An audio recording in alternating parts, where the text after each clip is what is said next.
Rekha has just heard her yet unnamed 15-day-old daughter has died.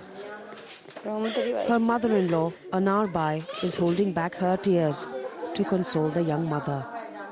The child was finding it hard to breathe when they brought her to the hospital. The doctors didn't say anything. They took her blood and everything, but only the doctors know what happened. Since December, more than 100 babies have died here at this public hospital in Kota, in India's northern state of Rajasthan. A government watchdog says at least half of the life-supporting machines, like ventilators, were not working. And pigs were roaming around the grounds. It says conditions were unhygienic. Many of the infants died because of septicemia, a blood poisoning that's often caused by bacteria, and of pneumonia, an infection made worse by the cold weather. And yet, the protective glass panes on several windows in the wards were missing.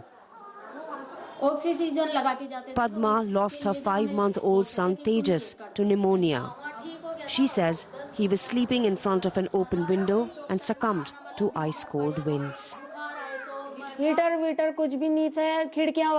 was no heater, all the windows were broken, and the window in front of the bed with my child too.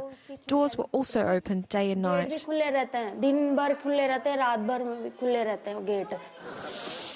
And suddenly, over a dozen women had descended on the hospital with brooms.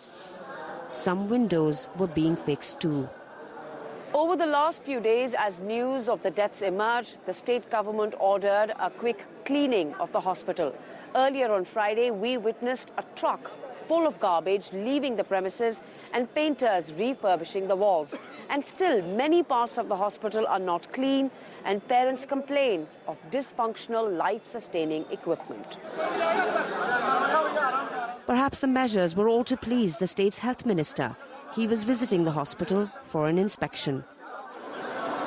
His government says the number of infant deaths at the hospital has come down over the last few years. Ventilators and all the machines are working. No, I'm not saying that. But those are not working, will be working in a couple of days. We have ensured it. But this is not the first time, or the first hospital, or the first state where babies have died in large numbers.